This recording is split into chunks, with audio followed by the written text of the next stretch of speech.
warahmatullahi wabarakatuh.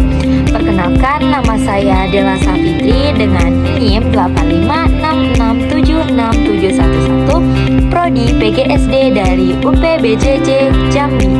Pada video ini saya akan menjelaskan tentang peran ontologi, epistemologi, dan aksiologi dalam membentuk dasar-dasar filsafat ilmu. Filsafat ilmu merupakan cabang filsafat yang mempelajari tentang hakikat ilmu, pengetahuan, bagaimana ilmu itu dipelajari, dan bagaimana ilmu itu digunakan di dalam kehidupan sehari-hari. Dalam filsafat ilmu terdapat 3 landasan utama, yaitu ontologi, epistemologi, dan aksiologi. 3 komponen ini saling berkaitan dan menjadi fondasi penting di dalam pengembangan ilmu pengetahuan. Pertama itu ada ontologi. Ontologi ini membahas tentang apa yang menjadi objek kajian ilmu atau hakikat dari suatu realitas. Ontologi ini mencoba menjawab pertanyaan tentang apa yang dikaji oleh ilmu pengetahuan. Di dalam ilmu pengetahuan, setiap bidang memiliki objek kajian yang berbeda-beda. Misalnya, di dalam ilmu biologi mengkaji tentang makhluk hidup, fisika mengkaji tentang gejala alam dan energi, sedangkan sosiologi mengkaji tentang kehidupan sosial manusia.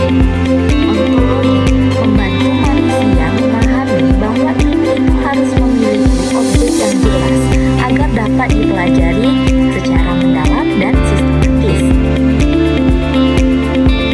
Yang kedua itu ada epistemologi.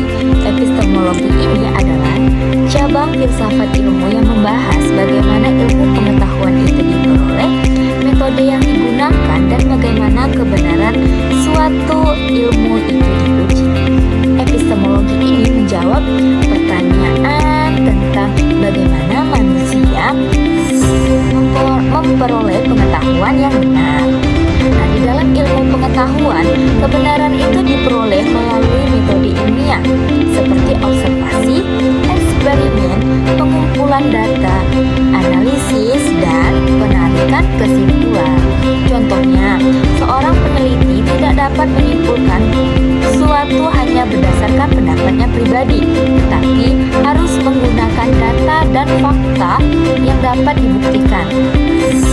Karena itu, epistemologi sangat penting agar ilmu pengetahuan bersifat rasional, logis, objektif, dan dapat dipertanggungjawabkan. Nah, yang ketiga itu ada yang namanya aksiologi. Aksiologi ini membahas tentang nilai, etika, dan tujuan penggunaan ilmu pengetahuan di dalam kehidupan manusia. Aksiologi ini menjawab pertanyaan untuk apa ilmu itu digunakan. Ilmu pengetahuan tidak hanya bertujuan untuk menambah wawasan, tetapi juga harus memberi manfaat bagi kehidupan manusia. Oleh karena itu, penggunaan ilmu harus memperhatikan nilai moral dan etika. Contohnya, perkembangan teknologi dapat membantu manusia dalam komunikasi dan pendidikan. Namun, jika digunakan secara tidak bertanggung jawab, teknologi juga dapat menyebabkan dampak negatif seperti penyebaran hoax atau penyalahgunaan data pribadi. Kesimpulannya, ontologi, epistemologi, dan aksiologi merupakan 3 dasar utama dari filsafat ilmu yang saling melengkapi. Ontologi membahas tentang hakikat objek ilmu, epistemologi membahas cara memperoleh pengetahuan, sedangkan aksiologi membahas nilai dan manfaat ilmu bagi kehidupan. Sekian penjelasan saya tentang ontologi, epistemologi, dan aksiologi. Saya ucapkan terima kasih. Wassalamualaikum warahmatullahi wabarakatuh.